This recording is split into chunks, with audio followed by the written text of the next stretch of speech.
55 minutes before he killed Charlie Kirk, Tyler Robinson was playing Wordle. The answer was pouty, and he guessed it on his third try.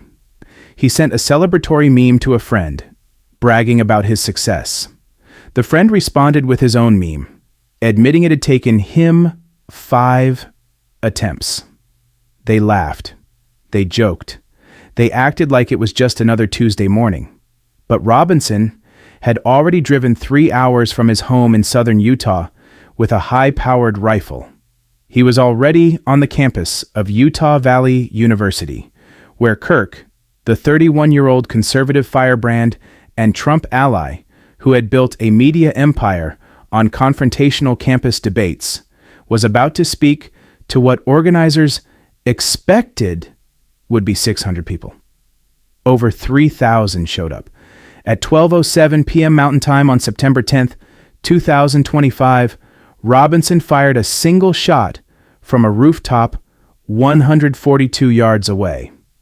The bullet struck Kirk in the neck. Thousands of students and supporters watched in horror as the founder of Turning Point USA collapsed. He was rushed to a local hospital where he was pronounced dead less than an hour later. The assassination of Charlie Kirk wasn't just a murder. It was a seismic event that exposed every fault line in American politics. Conspiracy theories about Israeli involvement, debates over transgender violence, a comedian losing his show for criticizing MAGA spin, and a 33-hour manhunt that ended when the killer's parents recognized their son from FBI surveillance footage and convinced him to surrender. This is the story of how a Wordle-playing 22-year-old with a trans roommate became the assassin of one of America's most influential conservative voices, and how the fallout from that single bullet continues to reverberate through American politics months later. Charlie Kirk has spent the morning of September 10th the way he spent most mornings, on social media, engaging with his millions of followers, promoting his appearance at Utah Valley University later that day. His TikTok videos regularly garnered 50 million views. His Prove Me Wrong campus tour had become legendary, with Kirk debating students in front of crowds that treated these confrontations like sporting events. Kirk represented something specific in the MAGA ecosystem. He wasn't a politician or a policy expert. He was a content creator who understood that viral moments mattered more than policy papers, that owning college liberals in 60-second clips built movements more effectively than white papers ever could.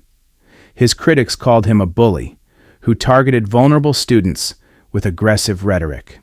His supporters saw him as a free speech warrior, willing to confront progressive orthodoxy on college campuses. Both sides agreed on one thing: Charlie Kirk knew how to create moments that dominated news cycles. That morning, Kirk had no reason to suspect anything was wrong. The event had been planned for weeks. University officials had approved it, expecting a modest turnout. Kirk's security team had done their standard advance work. Everything seemed routine.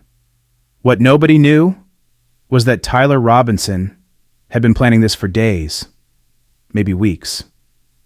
And even as he prepared to commit political murder, he maintained the compartmentalization that would shock investigators, playing word games, sending memes, acting like a normal 22-year-old going about his day. Robinson arrived at Utah Valley University at 8:29 a.m., more than 3 hours before Kirk was scheduled to speak. Surveillance footage captured him wearing a maroon t-shirt and light-colored shorts, looking like any other student on campus. He drove a gray Dodge Challenger. He carried a backpack. For the next several hours, Robinson moved through the campus methodically. He scouted locations. He identified the rooftop that would give him the clearest shot. He waited. At 11:52 a.m., 8 minutes before Kirk was scheduled to begin speaking, Robinson climbed onto the roof of a building overlooking the courtyard where the "Prove Me Wrong" tent had been set up. He positioned himself, adjusted his rifle, and waited for his target to arrive. Kirk appeared to thunderous applause from the crowd that had swelled far beyond expectations. Over 3,000 people packed the courtyard, many holding phones to record what they expected would be another viral Kirk moment. The energy was electric. Kirk fed off it, his trademark confidence on full display as he approached the microphone. 15 minutes into his remarks, Robinson fired. The single bullet traveled 142 yards in less than a second. It struck Kirk in the neck with devastating precision. The crowd's cheers turned to screams. Kirk collapsed. His security team rushed to his side. Students scattered in panic. The live stream, which had been broadcasting to thousands more online, captured everything.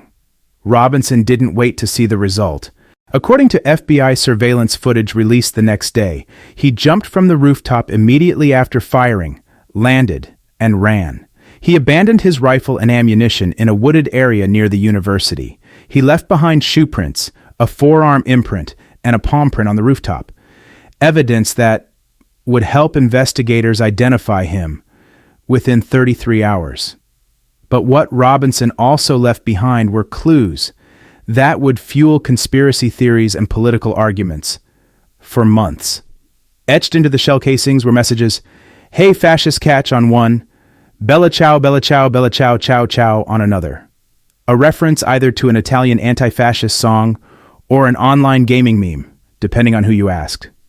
The immediate aftermath was chaos. Utah Valley University went into lockdown. Local police flooded the campus. The FBI mobilized immediately. Within hours, FBI Director Kash Patel was personally overseeing the investigation, promising that the full weight of the federal government would find Kirk's killer. Governor Spencer Cox held a press conference at 4 p.m., his voice shaking with emotion. This was a political assassination, he declared. This was an attack on free speech, on conservative values, on everything Charlie Kirk stood for.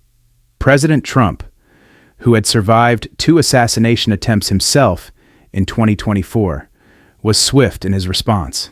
He ordered flags flown at half-staff nationwide.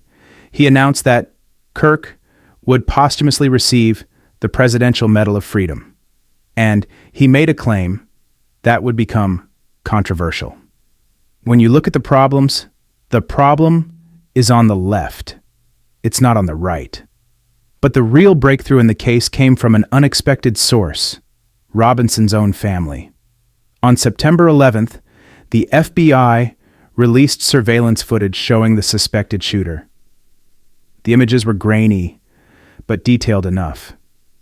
They showed a young man in a maroon shirt, moving with purpose across campus, climbing stairs, positioning himself on a rooftop.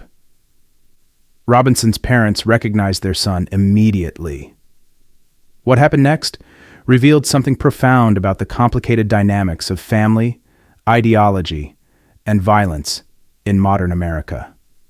Robinson's father called the FBI. According to later reports, he told investigators, "That's my son. I'll help you bring him in." Over the next several hours, Robinson's parents worked with law enforcement to convince their son to surrender. At 10 p.m. on September 11th, 33 hours after the assassination, Tyler Robinson turned himself in at a sheriff's office in Washington, Utah. The arrest solved one mystery but created countless others. Who was Tyler Robinson? What motivated him to kill Charlie Kirk? And why had nobody seen this coming? The profile that emerged was deeply complicated. Robinson was 22, lived in southern Utah, and by all accounts led a relatively normal life. He played Magic, the gathering with friends. He worked odd jobs. He maintained friendships, sent memes, played Wordle. But Robinson also lived with a roommate who was transgender. And according to multiple sources, that roommate had been deeply distressed by anti-trans rhetoric in conservative politics, particularly the kind that Charlie Kirk regularly promoted. Friends recalled the roommate who asked Robinson to use they-them pronouns but said, "Don't change anything, just treat me like you normally would," becoming increasingly upset after Trump's 2024 election. The roommate viewed Trump's victory as a disaster for trans rights. Multiple people reported seeing Robinson comforting his sobbing roommate in the weeks after the election. Then came the revelation that sent conspiracy theories into overdrive. In the hours after Kirk's assassination, Robinson sent his roommate a message that prosecutors would later cite as evidence of motive. "I had enough of his hatred. Some hate can't be negotiated out." For Robinson's critics, this confirmed their worst fears: a politically motivated killing by someone radicalized by trans activism. For his defenders, it suggested someone pushed to extremes by Kirk's relentless attacks on vulnerable communities. The truth, as investigators pieced it together, was probably more complicated than either narrative. Robinson's family told the FBI he had become more political in recent years. They described a recent dinner where Robinson mentioned Kirk's upcoming appearance at Utah Valley University and discussed why he disliked Kirk's views. But Robinson also maintained the compartmentalization that shocked everyone who knew him. He played Wordle 55 minutes before murder. He sent memes. He acted normal, even as he prepared to commit political violence. The political fallout from Kirk's assassination was immediate and severe. Within days, the event had generated over 2.2 billion engagements online, making it one of the biggest political moments of 2025. Conspiracy theories exploded across social media. Some claimed Israel had Kirk killed because he had recently questioned Israeli policy. Others blamed Ukraine because Kirk opposed continued aid. Still others saw it as an FBI setup. All of these theories were false, but they spread anyway, amplified by foreign bots and domestic partisans eager to score political points from tragedy. The debate over free speech became particularly toxic. In the days after Kirk's death, some people posted comments celebrating his assassination. Workers were fired across the country for their social media posts. Teachers in Florida were warned they could lose their teaching licenses for disgusting statements about Kirk's death. But the highest profile casualty was comedian Jimmy Kimmel. On his ABC show, Jimmy Kimmel Live, Kimmel criticized what he saw as MAGA figures cynically exploiting Kirk's murder for political gain. He said, "We hit some new lows over the weekend with the MAGA gang desperately trying to characterize this kid who murdered Charlie Kirk as anything other than one of them." The backlash was swift. Conservative media demanded Kimmel be fired. Transportation Secretary Sean Duffy publicly pressured ABC to take action. Attorney General Pam Bondi initially suggested the government would absolutely target you for hate speech, before walking back the comment after constitutional law experts pointed out that hate speech is protected by the First Amendment. On September 17th, ABC announced that Jimmy Kimmel Live was being taken off the air indefinitely. It was the first time a major late-night show had been canceled over political commentary in decades. Free speech advocates were horrified. Kimmel's supporters called it government censorship. His critics said he had crossed a line by politicizing a murder. Meanwhile, Erica Kirk, Charlie's widow, became the face of grief and resilience. At a memorial service attended by nearly 100,000 people at State Farm Stadium, she delivered an emotional speech. "To everyone listening tonight across America, the movement my husband built will not die. It won't. I refuse to let that happen. Her public forgiveness of Robinson, announced weeks later, shocked many. In a statement, she said she prayed for Robinson's soul and hoped he would find redemption. The gesture was praised by some as Christian grace and criticized by others as naive in the face of political violence. The assassination also exposed serious security failures. Documents released by Utah Valley University showed that officials expected 600 people, but over 3,000 showed up. No emergency medical services had been planned for the event. Kirk's 6-person security team was overwhelmed. The rooftop Robinson used had not been secured. As of December 2025, Tyler Robinson sits in Utah County Jail awaiting trial. Prosecutors are seeking the death penalty, charging him with aggravated murder and alleging a politically motivated assassination. The trial is scheduled to begin in January 2026. Robinson has spoken minimally since his arrest. In a brief phone call with Washington Post reporters in October, he listened silently as they described what friends and acquaintances had said about him. He did not react audibly when told that Erica Kirk had forgiven him, or that Trump had awarded Charlie the Medal of Freedom. The Charlie Kirk assassination remains one of the defining political moments of 2025, a tragedy that exposed the dangerous intersection of online radicalization, political rhetoric, and real-world violence. It revealed how easily conspiracy theories spread in the vacuum of incomplete information. It demonstrated how partisan actors exploit tragedy for political gain.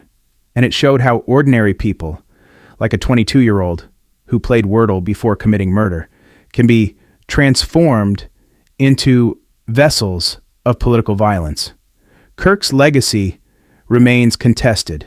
To his supporters, he was a martyr for free speech, killed for daring to challenge progressive orthodoxy on college campuses. To his critics, he was a provocateur whose aggressive rhetoric contributed to the toxic environment that ultimately claimed his own life. What's undeniable is that the single bullet fired on September 10th at Utah Valley University changed American politics. It emboldened some to push for stricter limits on political speech. It convinced others that violence was becoming normalized in American democracy. And it left thousands of witnesses, students who came to watch a debate and instead watched a murder, traumatized by what they saw. Tyler Robinson played Wordle that morning, got the answer on his third try, sent a meme, and then killed one of the most influential conservative voices in America. The compartmentalization, the ability to maintain normalcy even while planning political murder, is perhaps the most disturbing aspect of the entire story, because it suggests that the next Tyler Robinson is probably out there right now, living a normal life, sending memes, playing games, and preparing to commit the next act of political violence that will dominate news cycles and fuel conspiracy theories and deepen the divisions that are tearing America apart.